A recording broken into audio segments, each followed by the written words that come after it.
ने पढ़ लिया था मॉलिक्यूलर ऑर्बिटल थ्योरी और हाइड्रोजन बॉन्डिंग रह गई थी। लेट्स सी पहले वीवीटी का ड्रॉबैक क्या है, विस्पर बैंड थ्योरी फेल क्यों हो गई। ये O2 के मैग्नेटिक बिहेवियर को नहीं समझा पाए कि O2 डायामैग्नेटिक, इसने बोला था O2 डायामैग्नेटिक है बट O2 होता है paramagnetic according to VVT. Question में बोलेगा वीवीटी से बताओ, विस्पर से बताओ, ये किससे बताओ भैया अपनी मन से मत बता देना। ऑड इलेक्ट्रॉन स्पीसीज के लिए नहीं लग पाया, फ्रैक्शनल बॉन्ड ऑर्डर के बारे में नहीं बता पाया, पाई बॉन्ड इन B2 और C2 में नहीं बता पाया, सिग्मा और पाई बॉन्ड की N2 में स्ट्रेंथ नहीं बता पाया, बॉन्ड ऑर्डर नहीं समझा पाया, आयनाइजेशन एनर्जी के बारे में नहीं बता पाया, इसीलिए विस्पर बैंड थ्योरी फेल हो गई। इसलिए थ्योरी आती है मॉलिक्यूलर ऑर्बिटल थ्योरी। होता क्या है, अपने जो ऑर्बिटल्स होते हैं, अपने दो प्रकार के ऑर्बिटल होते हैं। एक होता है बॉन्डिंग मॉलिक्यूलर ऑर्बिटल जो बॉन्डिंग करते हैं, और एक दूसरे होते हैं एंटी बॉन्डिंग मॉलिक्यूलर ऑर्बिटल जो कि बॉन्डिंग नहीं करते। होता क्या है, जो एटॉमिक ऑर्बिटल होते हैं वो पास पास में आते हैं और ओवरलैपिंग करते हैं एक दूसरे से, और क्या बनाते हैं, मॉलिक्यूलर ऑर्बिटल बनाते हैं। तो इसमें क्या होते हैं, वो ओवरलैप करके मॉलिक्यूलर ऑर्बिटल बनाते हैं। दो प्रकार के, एक BMO और एक ABMO। तो अगर दोनों सेम साइड के हैं तो दोनों आपस में क्या हो जाएंगे, जुड़ जाएंगे, तो इनका जो एम्पलीट्यूड है वो बढ़ जाएगा, तो वो BMO है। यानी कि मैं इसे लिख देता हूँ ऐसे, अगर दोनों सेम साइड के हैं तो बॉन्डिंग मॉलिक्यूलर ऑर्बिटल होगा, और अगर दोनों अपोजिट साइन के हैं तो एंटी बॉन्डिंग मॉलिक्यूलर ऑर्बिटल होगा। ठीक है, इसमें रिपल्शन कम होता है, अट्रैक्शन ज़्यादा होता है, स्टेबल ज़्यादा होता है, इसलिए एनर्जी इसकी कम होती है। जबकि रिपल्सन ज़्यादा होता है, अट्रैक्शन कम होता है और एनर्जी ज़्यादा होती है, स्टेबिलिटी कम होती है। इसमें जो नोडल प्लेन होता है वो नहीं होता, जबकि इसमें नोडल प्लेन एक होता है। इसमें इसका रिप्रेजेंटेशन होता है सिग्मा और पाई, इसका रिप्रेजेंटेशन होता है सिग्मा स्टार और पाई स्टार। ठीक है, आइए हमें बनाना कैसे है, सिंपल सा है। अप टू नाइट्रोजन तक, क्या जी, नाइट्रोजन तक, मतलब अप टू 14 इलेक्ट्रॉन तक, जहाँ भी 14 इलेक्ट्रॉन फिल करने हैं वहाँ पर आपको स्ट्रक्चर ऐसे ही बनाना है। कैसे बनाना है, एक बार यहाँ पर बना के मैं दिखाता हूँ। सबसे पहले यहाँ लिखेंगे 1s, फिर यहाँ भी 1s, यहाँ सिग्मा में 1s और यहाँ सिग्मा स्टार 1s। ठीक है, फिर ऊपर आएगा 2s, सिग्मा 2s, फिर उसके ऊपर आएगा सिग्मा स्टार 2s, फिर उसके ऊपर आएगा हमारा 2p, क्या आएगा 2px, यहाँ आएगा 2py, और यहाँ आएगा 2pz, और यहाँ आएगा 2px पाई स्टार। ये सब किस में है, पाई में है। और ये होगा पाई स्टार 2py, और ऊपर वाला क्या होगा हमारा, पाई स्टार 2pz। तो ये आपको याद रखना है कि जबकि 14 इलेक्ट्रॉन आपको फिल करने हैं तो आपको ऐसे फिल करना है, मतलब पहले आपको ऐसे स्ट्रक्चर बनाना है। ठीक है, बना लिया। 1 है, सिग्मा 1 है, सिग्मा स्टार 1 है, सिग्मा 2 है, सिग्मा स्टार 2s, पाई 2px, पाई 2py, फिर पाई 2pz, फिर pi star 2py and sigma star 2pz। ऐसे मैंने बनाया। हाँ सॉरी, ये सिंगल होगा तो सिग्मा लिखेंगे, दो होगा तो पाई लिखेंगे। यहाँ भी हमारा क्या आएगा, सिग्मा ही आएगा। ठीक है, लेकिन अगर 14 इलेक्ट्रॉन से ज़्यादा हैं और दोनों क्या होने चाहिए, सेम होने चाहिए, यानी कि N2 होना चाहिए, तो एक ही प्रकार के एटम होने चाहिए, तभी हम ऐसे बनाएंगे। ठीक है,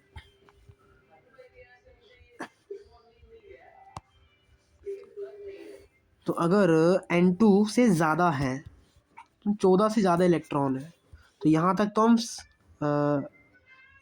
हम सेम फिल करेंगे। बट होगा क्या, यहाँ तक हम सेम फिल करेंगे जैसे फिल करते थे। सॉरी, यहाँ मिस्टेक कर दिया ना। हाँ, होता क्या था, 14 इलेक्ट्रॉन तक वाले में ये पाई वाले नीचे आते थे, सिग्मा वाले ऊपर जाते थे। लेकिन इसमें क्या होगा, पाई वाले ऊपर चले जाएंगे और सिग्मा वाले नीचे आ जाएंगे। सबको ये याद करना है, पाई वाले बॉन्डिंग मॉलिक्यूलर ऑर्बिटल में पाई वाले ऊपर चले जाएंगे और सिग्मा वाले नीचे आ जाएंगे। किसमें, नाइट्रोजन से ऊपर वाले में, मतलब जिसमें 14 से ज़्यादा इलेक्ट्रॉन होते हैं उसमें। और हाँ, फिल कैसे करना है, पहले हाफ फिल्ड होगा फिर फुल फिल्ड होगा। ठीक है, मतलब एक एक करके चले। पैरामैग्नेटिक कौन होता है, जिसमें अनपेयर्ड इलेक्ट्रॉन होते हैं। ये याद कर सकते हो, अगर अनपेयर्ड इलेक्ट्रॉन एक है तो डाइपोल मोमेंट कितना होगा 1.73। अगर अनपेयर्ड इलेक्ट्रॉन दो हैं तो ये तो मैंने ही पढ़ा था, मैग्नेटिक मोमेंट 2.83 3.87 रटवाया ना। फॉर्मूला क्या होता है √n n+2, उससे अपन ने ये सारी वैल्यू निकाली है, ठीक है। डायमैग्नेटिक क्या होता है जिसमें कोई अनपेयर्ड इलेक्ट्रॉन नहीं होता है, मैग्नेटिक मोमेंट हम ऐसे निकालते हैं। होमो डायटोमिक मॉलिक्यूल्स, चलिए जैसे मैं हाइड्रोजन का बना के दिखाता हूँ। तो हाइड्रोजन में कितने इलेक्ट्रॉन आते हैं, ये देखिए 2 इलेक्ट्रॉन, टोटल 2 इलेक्ट्रॉन हुए ना। हाँ, हाइड्रोजन का इलेक्ट्रॉनिक कॉन्फ़िगरेशन क्या है 1s1। तो कैसे बनाएंगे, एक बार यहाँ आएगा 1s1 और एक बार यहाँ आएगा सिग्मा स्टार 1s।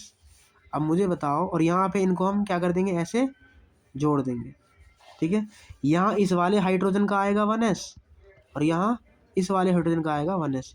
ये होता है बॉन्डिंग मॉलिक्यूलर ऑर्बिटल और ये होता है एंटी बॉन्डिंग मॉलिक्यूलर ऑर्बिटल, और ये होता है एटॉमिक ऑर्बिटल। ये भी क्या होता है, एटॉमिक ऑर्बिटल। अब फिल करेंगे, कितने इलेक्ट्रॉन है 2, तो पहले यहाँ जाएगा।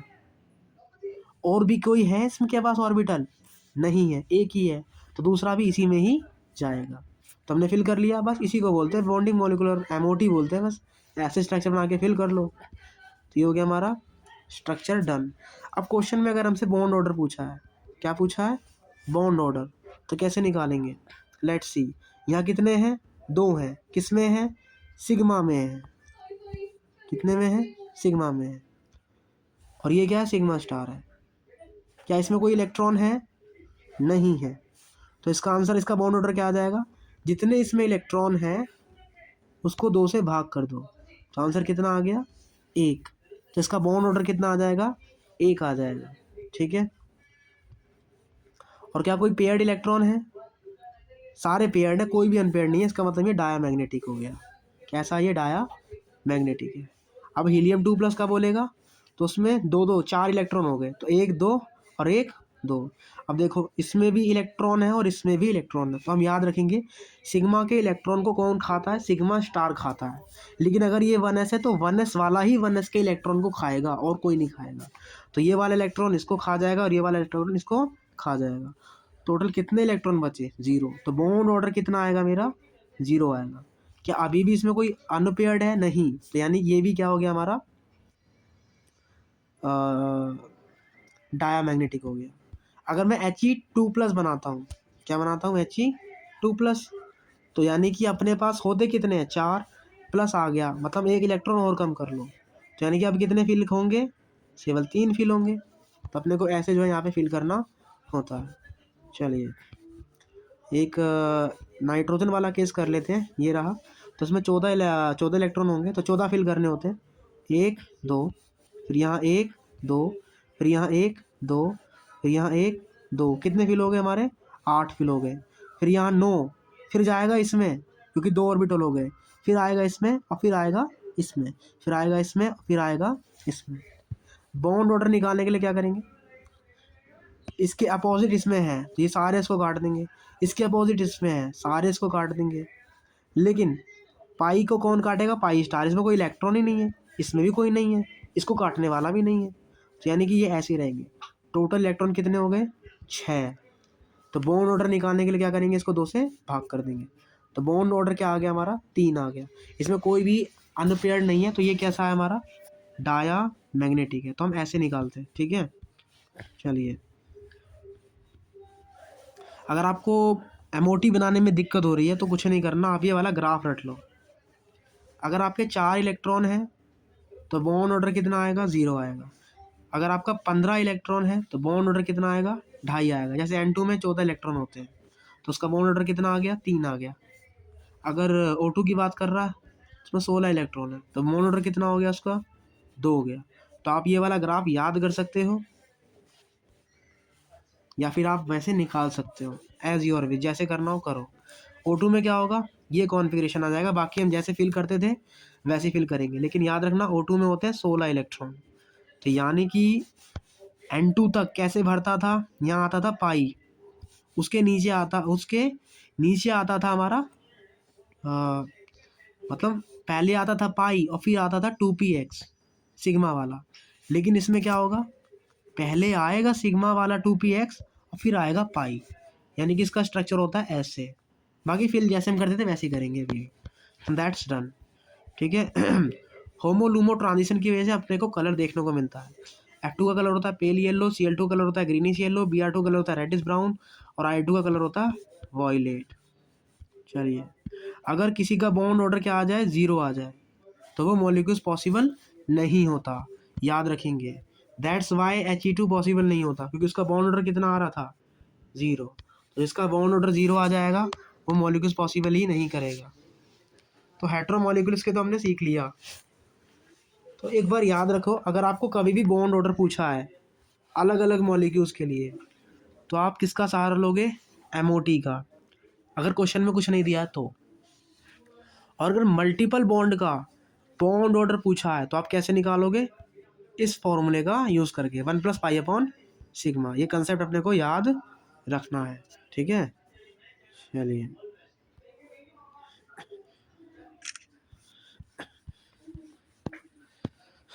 अगर हेट्रोमोलिक्यूल्स हैं, क्या है, हेट्रोमोलिक्यूल्स, तो क्या करते हैं, तो जैसे बनाते थे वैसे ही बनेगा अभी भी, बट होगा क्या, इसमें आपका नॉन बॉन्डिंग मोलिकुलर ऑर्बिटल भी ऐड हो जाएगा। इस पर अभी तक क्वेश्चन नहीं आया, फिर भी हम देख लेते हैं। तो पहले कार्बन का लिखेंगे, ये कार्बन का हमने इलेक्ट्रॉनिक कॉन्फ़िगरेशन लिख दिया ऐसे, इधर ऑक्सीजन का लिख दिया, ये एटॉमिक ऑर्बिटल्स है।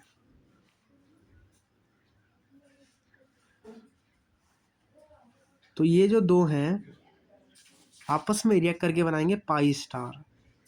और जो सिग्मा वाला है, अब यहाँ से देखो, जो सेम एनर्जी लेवल पर होगा वही आपस में क्या करते हैं, यहाँ पे बॉन्डिंग करते हैं। जो ऑक्सीजन होता है उसकी इलेक्ट्रोनेगेटिविटी कार्बन से ज़्यादा होती है,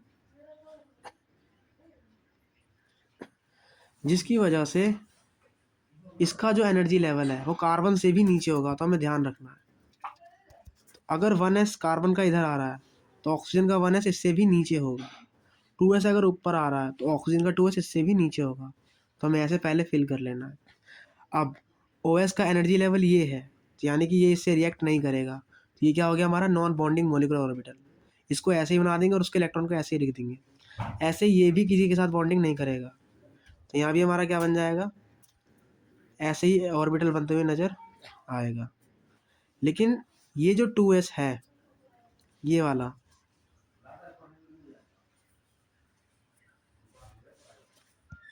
तो बेसिकली यहाँ पर हमारा है ये वाला और ये वाला एक दूसरे के एनर्जी गैप से दूर है, तो यहाँ पे बॉन्डिंग होगी नहीं। तो इनके इलेक्ट्रॉन को ऐसे ही बना देंगे और इनको बोलेंगे नॉन बॉन्डिंग मोलिकुलर ऑर्बिटल। इसके बाद जो 2s वाले हैं, ये और ये वाले, ये आपस में बॉन्डिंग करेंगे और यहाँ बन जाएगा सिग्मा sp। फिर यहाँ से ये दोनों आपस में बॉन्डिंग करेंगे और यहाँ बनेगा पाई 2p। लेकिन इसमें से जो एक sp है, कोई सा भी हो सकता है, वो बॉन्डिंग में पार्टिसिपेट नहीं करेगा, क्योंकि इनका एटॉमिक ऑर्बिटल पार्टिसिपेट नहीं कर रहा, बॉन्डिंग नहीं कर रहा है। तो ये हो जाएंगे NBMO और इसका भी एक रह जाएगा NVMO। अब इसका जो पाई स्टार होगा वो आप ऊपर बना दीजिए, बस आपको ये बनाना होना चाहिए।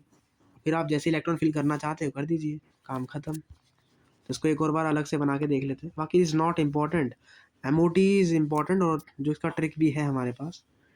तो बेसिकली बॉन्ड लेंथ 1.128 एंगस्ट्रॉम होता है इनका, जबकि होना क्या चाहिए 1.15, उससे ज़्यादा होता है, because of non bonding molecular orbital. तो अगर आप इलेक्ट्रॉन को निकालना चाहते हो CO मॉलिक्यूल्स में से, तो इलेक्ट्रॉन कहाँ से निकलेंगे, नॉन बॉन्डिंग मोलिकुलर ऑर्बिटल से निकलेंगे। ये वाला पैराग्राफ अपने को याद रखना है, ठीक है। सो अपना यहाँ से मॉलिकुलर ऑर्बिटल ख़त्म हुआ। हमें सिर्फ समझना क्या है, हमें यहाँ पर मॉलिकुलर ऑर्बिटल थ्योरी में सिर्फ ये स्ट्रक्चर याद होना चाहिए कि इलेक्ट्रॉन हमें फिल कैसे करने हैं। Molecular orbital theory finish. ये हमारा हाइड्रोकेमिकल बॉन्डिंग का लास्ट टॉपिक, हाइड्रोजन बॉन्डिंग कैसे होती है। हाइड्रोजन बॉन्डिंग के लिए कम से कम एक एटम हाइड्रोजन होना चाहिए और दूसरा एटम इन तीन में से कोई भी एक होना चाहिए, फ्लोरीन, ऑक्सीजन और नाइट्रोजन। लोन पेयर कम से कम प्रेजेंट होना चाहिए फ्लोरीन, ऑक्सीजन और नाइट्रोजन पर, तभी हमारा हाइड्रोजन बॉन्ड बनेगा। हमारे पास दो प्रकार की हाइड्रोजन बॉन्डिंग होती है, एक होती है इंटर और एक होती है इंट्रा। इंटर होती है दूसरों वाले मॉलिक्यूल्स में, इंट्रा होती है अपने ही मॉलिक्यूल्स में। अगर सेम मॉलिक्यूल से हो रही है हाइड्रोजन बॉन्डिंग तो उसे बोलेंगे होमो इंटर मॉलिक्यूल्स, और अगर अपोजिट टाइप के मॉलिक्यूल से हो रही है तो hetero inter molecules. Intra molecular hydrogen bonding, H bond formation between two or more molecules of either the same or different compound known as intramolecular hydrogen bond। Same प्रकार के molecule से हो रही है तो हाइड्रोजन बॉन्डिंग। हाइड्रोजन बॉन्डिंग के लिए अपने पास क्या है, ऑक्सीजन भी है, फ्लोरीन ऑक्सीजन नाइट्रोजन में से है, और इसके पास हाइड्रोजन भी है, और इसके पास लोन पेयर भी है। तो इसका मतलब ये आपस में क्या शो करेंगे, हाइड्रोजन बॉन्डिंग शो करेंगे। हाइड्रोजन बॉन्डिंग में होता क्या है, ये H2O के मॉलिक्यूल्स और दूसरे H2O के मॉलिक्यूल्स, तो जो O होता है वो H के साथ एक अट्रैक्शन शो करता है, इसी अट्रैक्शन को हम बोलते हैं हाइड्रोजन बॉन्ड। तो ऐसे बहुत सारे बॉन्ड मतलब नज़र आते हैं हमें किसमें, H2O मॉलिक्यूल्स में। अगर हेट्रो इंट्रामोलिकुलर है, जैसे हम ROH की बात करते हैं और H2O की बात करते हैं, तो ROH और H2O में इसके पास O है, इसके पास H है, तो ये क्या शो करता है, हमारा हाइड्रोजन बॉन्डिंग शो करता हुआ नज़र आता है। ये होगी hetero intramolecular hydrogen bonding. Intramolecular मतलब खुद के ही मॉलिक्यूल्स में इंट्रा हाइड्रोजन बॉन्डिंग, जैसे फिनॉल और नाइट्रो है, तो नाइट्रो के पास है ऑक्सीजन और फिनोल के पास है हाइड्रोजन, तो इससे क्या शो करेगा, हाइड्रोजन बॉन्डिंग। तो हाइड्रोजन बॉन्डिंग की वजह से ये स्टेबल भी हो जाता है और इसका बॉइलिंग पॉइंट भी ज़्यादा हो जाता है, क्योंकि इसे तोड़ना हमारे लिए मुश्किल हो जाता है। तो बेसिकली ये होगा हमारा intra molecular hydrogen bonding. Stability की बात करें, कहाँ ज़्यादा स्टेबिलिटी होती है, इंट्रा में कि इंटर में, तो स्टेबिलिटी होती है इंटर में ज़्यादा। किस में ज़्यादा स्टेबिलिटी होती है, इंटर में, इंट्रा में उससे कम होती है। ठीक है। मेल्टिंग और बॉइलिंग की बात करेंगे तो इंट्रा का ज़्यादा है, क्योंकि वो आपस में जोड़ के बैठा हुआ है। बॉइलिंग पॉइंट ज़्यादा किस में होगा हमारा, इंट्रामोलिकुलर हाइड्रोजन बॉन्डिंग और इंटरमोलिकुलर हाइड्रोजन बॉन्डिंग में। अगर स्ट्रेंथ की बात करें तो स्ट्रेंथ कहाँ आएगी, इंटर वालों में। तो अब जैसे में स्ट्रेंथ निकालनी है, तो जितना ज़्यादा इलेक्ट्रोनेगेटिव डिफरेंस उतना ही ज़्यादा स्ट्रेंथ। तो हाइड्रोजन तो सेम है, मतलब ये इस पर डिपेंड करेगा। तो इलेक्ट्रोनेगेटिविटी का ऑर्डर क्या है, ये है, तो यानी कि स्ट्रेंथ आ जाएगी मेरी ये। लेकिन अगर ऐसा कोई केस है तो ये वाला तो सेम है, इसका मतलब ये इस पर डिपेंड करेगा। ये नेगेटिव है तो ये पार्ट हो जाएगा मेरा पॉजिटिव। तो यानी कि चार्ज ऑन H प्लस जितना ज़्यादा होगा स्ट्रेंथ उतनी ही ज़्यादा होगी। तो सबसे ज़्यादा कौन देगा, जो ज़्यादा इलेक्ट्रोनेगेटिव होगा, तो जिसकी वजह से ज़्यादा चार्ज यहाँ आएगा, तो ज़्यादा स्ट्रेंथ हमें यहाँ पर देखने को मिलेगी। बट अब यहाँ पे ज़्यादा हो गया, मतलब ये नेगेटिव हो गया, तो जितना नेगेटिव चार्ज जहाँ कम होगा वहाँ पर उतनी ही ज़्यादा स्ट्रेंथ आएगी। तो जो कम नेगेटिव चार्ज होगा यहाँ पर, अब हाइड्रोजन बॉन्डिंग का स्ट्रेंथ होगा ये। तो तीनों केस हमें याद रखने हैं। जैसे पूछा किस में सबसे स्ट्रॉन्गेस्ट हाइड्रोजन बॉन्डिंग होगी, तो बस देखना क्या, F और H में ज़्यादा स्ट्रॉन्ग किस में होगी, इसमें कम, बेसिकली क्या हो हमारे, कम से कम एक लेस इलेक्ट्रोनेगेटिव होना चाहिए इधर, और यहाँ OHO है और यहाँ FHF है। तो ऑक्सीजन और फ्लोरीन ऑक्सीजन में से ये डेल्टा प्लस हो गया। डेल्टा प्लस में जो ज़्यादा अच्छे से देगा वो बेस्ट होगा, मतलब अपना ऑप्शन नंबर सी। अब फिजिकल प्रॉपर्टी पे क्या इफेक्ट पड़ता है, इंट्रामोलिकुलर हाइड्रोजन बॉन्डिंग की वजह से सॉलिबिलिटी बढ़ जाती है। इसी की वजह से जो अल्कोहल होते हैं वो वाटर में सॉल्युबल होते हैं और ग्लूकोज भी वाटर में सॉल्युबल होते हैं। ऑर्था नाइट्रोफिनॉल की जो सॉल्युबिलिटी होती है वो कम होती है पैरा और मेटा से। द रीज़न इज, जो ऑर्था होता है वो इंट्रा शो करता है, और जो इंट्रा शो करेगा तो वो बाहर वाले से हाइड्रोजन बॉन्डिंग नहीं करेगा, जिसकी वजह से उसकी सॉल्युबिलिटी घट जाएगी, जबकि पैरा और मेटा वाले इंटर हाइड्रोजन बॉन्डिंग शो करते हैं। अगला है विस्कोसिटी। जितना ज़्यादा इंटर मॉलिकुलर हाइड्रोजन बॉन्डिंग होगा उसकी विस्कोसिटी उतनी ही ज़्यादा होगी। और हाइट जितने ज़्यादा एच बॉन्ड, यहाँ पे 3 एच बॉन्ड है, यहाँ 2 है, यहाँ 1 है, तो यहाँ जितने ज़्यादा एच बॉन्ड उतनी ज़्यादा विस्कोसिटी। तो विस्कोसिटी का ऑर्डर क्या होता है, वाटर, एल्कोहल और ईथर में, तो सबसे बढ़िया water, then alcohol and then ether. Melting and boiling point, तो मेल्टिंग पॉइंट ज़्यादा किसका होता है, अच्छा, जो हमने बताया कि इंट्रा का बॉइलिंग पॉइंट ज़्यादा होता है वो गलत है। बॉइलिंग पॉइंट किसका ज़्यादा होता है, इंटर का। क्यों, क्योंकि वो मॉलिक्यूल से चिपक रहा है एक तरीके से, और वो जो इंट्रा वाला है वो मॉलिक्यूल से दूर भाग रहा है। तो ऑब्वियस सी बात है, जहाँ ज़्यादा चिपकेगा वहीं क्या आएगी, ज़्यादा बॉइलिंग पॉइंट आएगा। तो यानी कि अपने को याद करना है, इंटर में मेल्टिंग को बॉइलिंग पॉइंट ज़्यादा होता है इंट्रा वाले से। मॉलिक्यूलर वेट ज़्यादा कहाँ आएगा, जहाँ पर इंट्रा होगी, जहाँ पे इंटर जहाँ पे इंटरमोलिकुलर हाइड्रोजन बॉन्डिंग होगी। वही कहानी, जहाँ ज़्यादा चिपकेंगे वहाँ क्या आएगी, मोलिकुलर वेट ज़्यादा आएगा। चिपकेंगे कहाँ, जहाँ इंट्रामोलिकुलर हाइड्रोजन बॉन्डिंग होगी। फिजिकल स्टेट, सॉलिड, लिक्विड और गैस। H2O लिक्विड है जबकि H2S एक गैस है। द रीज़न क्योंकि हाइड्रोजन बॉन्डिंग शो कर रहा है। हाइड्रोजन बॉन्डिंग इन वाटर, तो आपको हमें ऐसे हाइड्रोजन बॉन्डिंग देखने को मिलती है। NH3 में ऐसे हाइड्रोजन बॉन्डिंग होती है। HF में हाइड्रोजन बॉन्डिंग ऐसे देखने को मिलती है डाइमराइज के रूप में। और हाइड्रोजन बॉन्डिंग होगी तो वो क्या बना लेगा, लिक्विड स्टेट। मेल्टिंग पॉइंट, वही सिंपल सी बात, जिसमें ज़्यादा हाइड्रोजन बॉन्डिंग उसका मेल्टिंग पॉइंट ज़्यादा। तो हाइड्रोजन बॉन्डिंग सिर्फ इसी में होती है, इसमें हाइड्रोजन बॉन्डिंग नहीं होती, यानी कि सबसे ज़्यादा मेल्टिंग पॉइंट आएगा इसका। और ऐसे ही SbH3 में। और बॉइलिंग पॉइंट ज़्यादा किस में आएगा, SbH3 में। तो हमें ये रटना पड़ेगा ये वाला। ऑक्सीजन फैमिली, मेल्टिंग पॉइंट और बॉइलिंग पॉइंट का ऑर्डर ये होता है, ये भी हमें रटना ही पड़ेगा। H2O, H2TE, H2Se और H2S। हाइड्रोजन, इससे क्वेश्चन आए हैं बॉइलिंग पॉइंट से। हाइड्रोजन फैमिली का जो मेल्टिंग पॉइंट का ऑर्डर है वो ये है, HI, HF, SBr और HCl। और बॉइलिंग पॉइंट का HF, HI, HBr और HCl। हाइड्रोजन बॉन्डिंग इन HCl ऐसे देखने को मिलती है, क्योंकि इसका EN 3.25 होता है, नेगेटिव है, तो ये इसके साथ हाइड्रोजन बॉन्डिंग शो करेगा। Hydrogen bonding in present CH3CN, लेकिन आइसोसाइनाइड में नहीं होती। क्यों, क्योंकि C के पास लॉन पेयर नहीं है, जबकि इसके पास लॉन पेयर है। ये लेस इलेक्ट्रोनेगेटिव है, साइज ज़्यादा है। ऑर्डर ऑफ सॉल्युबिलिटी, जिसमें ज़्यादा हाइड्रोजन बॉन्डिंग उसका सॉल्युबिलिटी उतना ज़्यादा, सबसे बढ़िया इसमें, फिर इसमें अंदर, इसमें तो होती ही नहीं है। क्लोरोफॉर्म और एसीटोन में, तो एसीटोन के पास लॉन पेयर है और क्लोरोफॉर्म के पास H है, तो आपस में क्या हो जाएगी, हाइड्रोजन बॉन्डिंग। एसीटोन और एसिटाइलिन, तो इसके पास डबल बॉन्ड है, इसके पास हाइड्रोजन है, तो यहाँ भी क्या हो जाएगी, hydrogen bonding. Extent of hydrogen bonding कहाँ होगी, H2O में एक O है जबकि H2O2 में 2 है, तो एक्सटेंट में हाइड्रोजन बॉन्डिंग कहाँ होगी, H2O2 में। लेकिन स्ट्रेंथ देखेंगे तो कहाँ ज़्यादा आएगा, H2O का। याद रखना है, जब when extra off H bonding same, the bond pair strength. Boiling point किस पे डिपेंड करेगा, स्ट्रेंथ पे। एक्सटेंट का मतलब होता है डिफरेंट, तो बॉइलिंग पॉइंट एक्सटेंट का बढ़ेगा तो उसका बॉइलिंग पॉइंट भी बढ़ेगा। तो दोनों में से एक्सटेंट हाइड्रोजन बॉन्डिंग कहाँ हो रही है, इसमें, तो बॉइलिंग पॉइंट भी इसी का ही ज़्यादा आएगा। लेकिन हाइड्रोजन बॉन्डिंग स्ट्रेंथ पे डिपेंड करता है, एक्सटेंट पे नहीं। सिमेट्रिकल और unsymmetrical hydrogen bond. Feature a proton position equally between two identical atom leading to bonds at equal strength. Symmetrical में क्या होता है, 3C4 होता है, और अनसिमेट्रिकल में डोनर एक्सेप्टर इंटरेक्शन, ये हमें देखने को मिलता है। और इसमें ज़्यादा दिमाग लेने जैसा नहीं। KHF2 पॉसिबल है, but KHCl2, KHBr2, KHI2 possible नहीं है। क्यों, क्योंकि ये स्ट्रॉन्ग हाइड्रोजन बॉन्डिंग दिखा रहा है, जबकि ये हाइड्रोजन बॉन्डिंग शो नहीं करते, क्योंकि इनका साइज़ बहुत बड़ा हो गया। साइज़ बड़ा होगा तो वो हाइड्रोजन बॉन्डिंग शो नहीं करेगा। ClH के साथ क्या शो कर रहा है, हाइड्रोजन बॉन्डिंग, जिसकी वजह से ये स्टेबल है।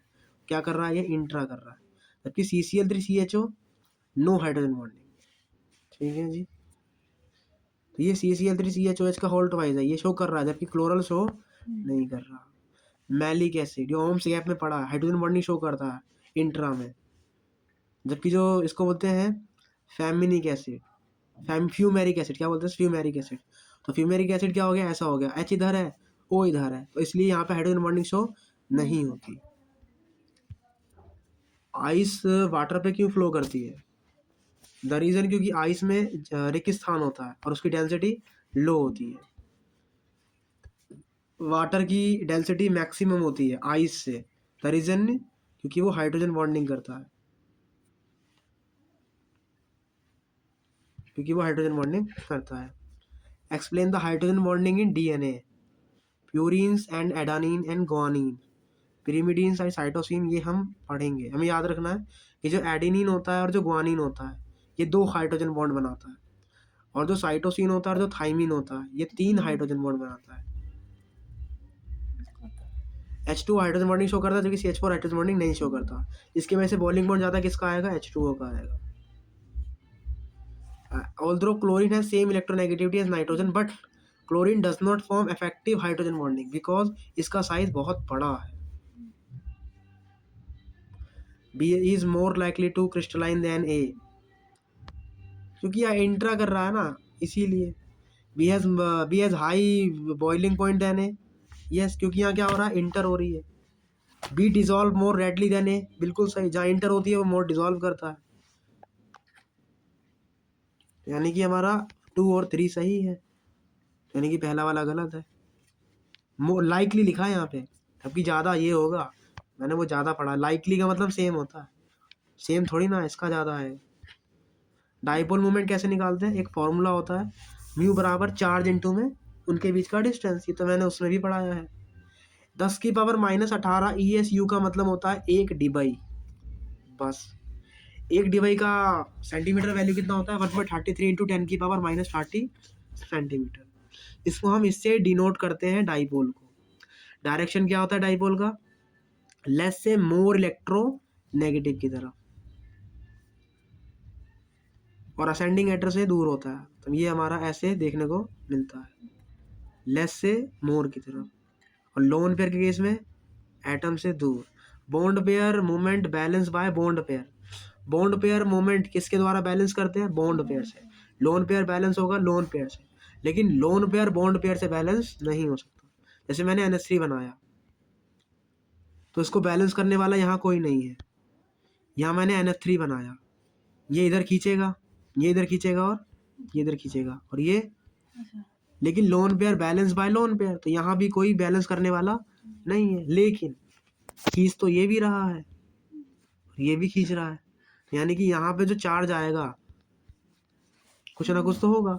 लेकिन हाइड्रोजन क्या है, हाइड्रोजन लेस इलेक्ट्रोनेगेटिव है, तो ये क्या करेगा, इसे देगा, मतलब ये उल्टा चार्ज और बढ़ा रहा है। तो ज़्यादा चार्ज किसमें आएगा, इसमें आएगा कम। जबकि यहाँ देखें तो lone pair cancel bye lone pair and bond pair cancel bye bond pair, तो यहाँ पे डाइपोल मोमेंट क्या आ गया, नहीं, तो हम ऐसे निकालते हैं।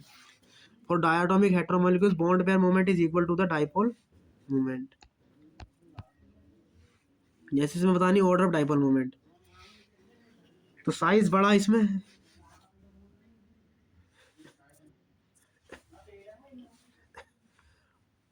Order of dipole moment. तो HFSCl फॉर्मूला क्या होता है, चार्ज इंटू डी। तो यानी कि हम यहाँ पे इलेक्ट्रोनेगेटिविटी देखेंगे, क्या देखेंगे, जहाँ पे इलेक्ट्रोनेगेटिव डिफरेंस ज़्यादा आएगा वहाँ पर डाइपोल मोमेंट भी ज़्यादा आएगा।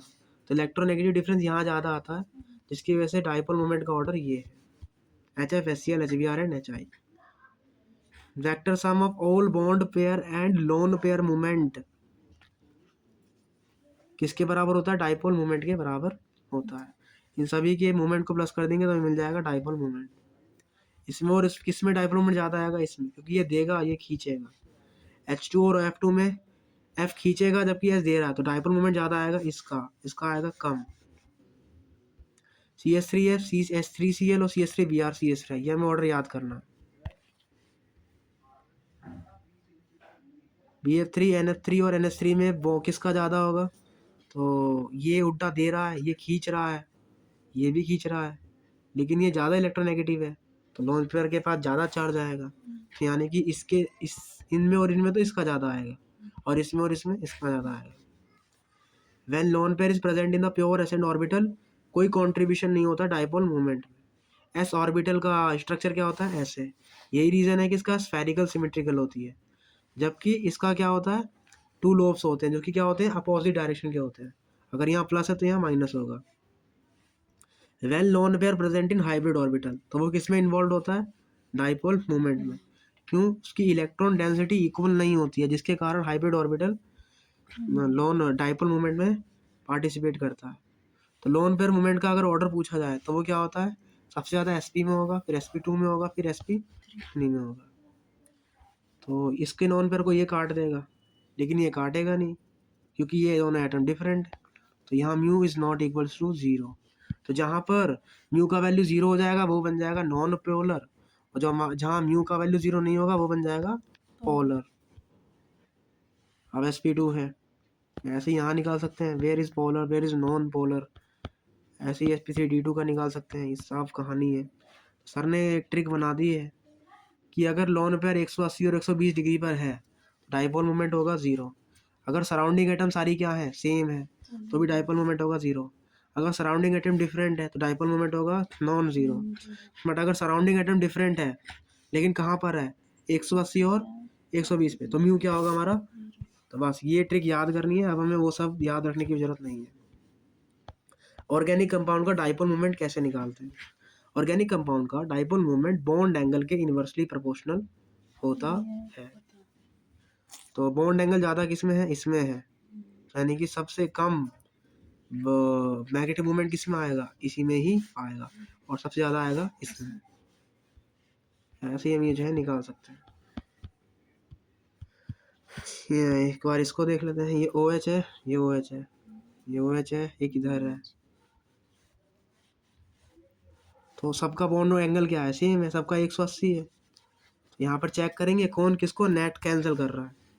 तो ये इधर है, तो यहाँ से फ्लोरीन बच गया, यहाँ फ्लोरीन बच गया, यहाँ OH बच गया, यहाँ OH बच गया। सामने वाला सामने को काटता है ना, इसके सामने अगर वो आता तो ये एक दूसरे के मूवमेंट को क्या कर देते, ख़त्म कर देते। लेकिन इसके सामने क्या आ रहा है, OH आ रहा है, मतलब इसका डाइपोल मोमेंट 0 नहीं होगा। ऐसे ही इसके सामने F नहीं आ रहा तो इसका डाइपोल मोमेंट भी 0 नहीं होगा, इसका भी 0 नहीं होगा और इसका भी 0 नहीं होगा। लेकिन इसके सामने ये आ गया, इसके सामने ये आ गया, मतलब एक दूसरे के इफेक्ट को ख़त्म कर देंगे। तो यहाँ डाइपोल मोमेंट क्या हो जाएगा, 0। ऐसे ही यहाँ भी डाइपोल मोमेंट क्या आ जाएगा, 0। तो वही लिखा है कि अगर सेम नंबर ऑफ एटम है दोनों की तरफ तो वहाँ पर डाइपोल मोमेंट 0 होगा, अगर डिफरेंट है तो नॉन जीरो होगा। परसेंट डायरेक्ट करेक्टर हम कैसे निकालते हैं, एक्सपेरिमेंटिकल वैल्यू ऑफ डाइपोल मोमेंट बट्टे theoretical value of dipole moment and multiply में 1000। बस, तो द चैप्टर इज फिनिश। और द मेन थिंग्स कि डाइपोल मोमेंट कैसे निकालते हैं और हाइड्रोजन बॉन्डिंग होती क्या है। The chapter is finish.